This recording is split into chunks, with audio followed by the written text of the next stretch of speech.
Hey guys, I hope you're doing well. Previously I made a video about when you should pull on a weapon banner. This video will show my methodology and practice so that you can think rationally before pulling. Many people will see Jade Cutter and want to pull for it immediately because it's one of the best swords in the game. I'm going to break down the banner using my conditions to help identify whether or not it's a good idea to pull on this weapon banner. Also, a friendly reminder that there is a 25% chance you don't get either of the weapons and get a standard banner weapon. Now let's get into it. So the first condition is if we can use both 5-star weapons effectively, meaning we have characters that actually use these weapons. For the purpose of this video, let's assume that we have both Nilo and a DPS sword character like Keqing or Ayato, so we fulfill the first condition. The second condition states to consider future characters that we may want. So we already know that Nahida is going to be releasing next patch. She's an Archon, and Archons generally tend to be some of the most powerful characters in the game, or even meta shifting. This means that she is going to be a very good character to pull for next patch. So that means that the second condition isn't fulfilled if you're pulling for Nahida. The third condition then states that both weapons can be used on multiple characters. So right off the bat, Nilo's weapon is complete garbage and can only really be used on her. It's a very niche weapon that isn't applicable to many characters besides her. If you have pretty much any damage dealing sword user, you can make use of Jade Cutter. So the third condition isn't fulfilled since Nilo's weapon can only reasonably be used on her.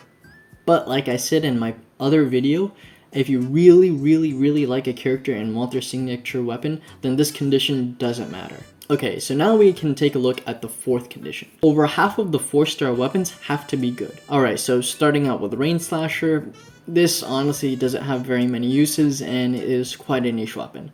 So that's -1. Dragon's Bane is actually not too bad and can be quite good on the characters you can use it on. This is most notably for Xiangbing and Hu Tao, as the passive is pretty much always going to be up in those team comps you use those characters. So +1 for Dragon Bane. Sacrificial Bow is not too bad, especially on Diona. It's often outclassed by Favonius Bow, but it certainly still has its uses as an ER bow. +1 for Sac Bow. Now we look at the new weapons. This Moonlight 4-star sword is actually not too bad either, especially on a character like Kazuha. +1 for Moonlight. Looking at this Catalyst, it's pretty good as well. With Dendro in the game, EM has become a more valuable stat. You could use this on someone like Lisa or Sucrose and get a lot of value from it. Perhaps even Nahida in the future. +1 for the Donuts. So, it's a 4 out of 5 when it comes to 4-star weapons in terms of value, which means that the fourth condition is met. The fifth is to not spend any money, especially now that we know no new combative endgame content is coming. Getting a 5-star weapon is even less worth it. In conclusion, only roll for this weapon banner if you really like Nilo and don't mind having a useless sword that can only be used on her. And also if you have a main or sub DPS sword user. Otherwise, this is a very easy skip, even though Jade Cutter is a fantastic weapon. Depending on the feedback I get for this video, I may or may not do this for future weapon banners. If you ever feel the urge to pull on this weapon banner, stop, come back, and rewatch this video, and think rationally before giving into the FOMO. If you enjoyed this video, consider subbing and liking to see more content like this. Take care and have a beautiful day.